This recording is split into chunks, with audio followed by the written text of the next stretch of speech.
Si vous avez déjà regardé une vidéo sur Nico Nico Doga, vous avez sûrement déjà vu ça. Une suite de plein de W.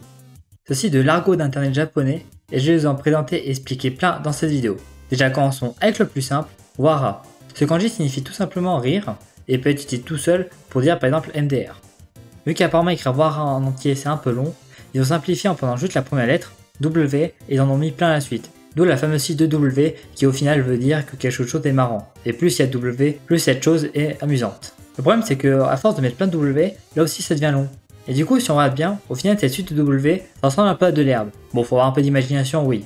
Et du coup c'est comme ça que le kanji de l'herbe Kosa est aussi devenu une façon de dire MDR. Avec ça une nouvelle expression est inventée, Kosa Hairu, ça veut littéralement dire herbe qui pousse, mais on va plutôt traduire ça en rire de plus en plus. Vu que les japonais adorent énormément les kawamochi, ce sont des emojis faits que les caractères du clavier, il y en existe donc un avec quelqu'un sur un tracteur qui coupe de l'herbe. Ensuite il existe d'autres mots entre guillemets qui sont en réalité des nombres, signifiant des choses.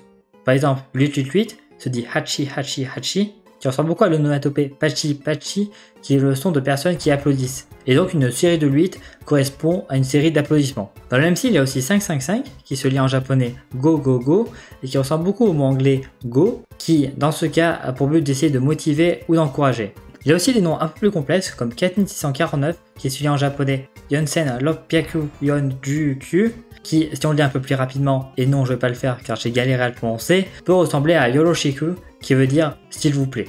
Et il y a un tas d'autres nombres comme ça qui peuvent avoir une prononciation et un sens. Je vais pas tous vous les lister car ça va être long, et surtout je pense qu'il n'y a que le 888 et 555 qui sont les plus utilisés. Mais si vous voulez approfondir le sujet, je vous mets une page Wikipédia qui en liste certaines dans la description. Et pour finir avec les mots d'argot que j'ai mis sur la miniature, il y a aussi Iyei qui peut s'écrire soit en katakana soit en hiragana et qui tout simplement se traduit en Yei. Je n'avais plus d'inspiration sur quoi mettre. Histoire que cette vidéo soit un peu plus complète, je vais vous en donner 4 en plus. Il y a ce kanji qui se lit Otsu et qui est un peu le diminutif de Otsukare sama deshita qui veut dire merci pour votre dur travail, mais dans ce cas là, le Otsu va plutôt être traduit par bien joué. Mais je tiens vraiment à préciser que ce kanji a le sens de bien joué mais uniquement dans le sens de l'argot car de base il n'a pas du tout ce sens. Vu qu'on a fait les chiffres, on va maintenant passer aux lettres. Il y a par exemple KWSK qui veut dire donne-moi plus de détails, dis-moi en plus. Et il y a aussi GGRKS qui est une expression un peu plus vulgaire qui veut dire plus simplement cherche sur Google avant de demander. Et le GGR au début vient du verbe googler qui se dit en japonais gugulu.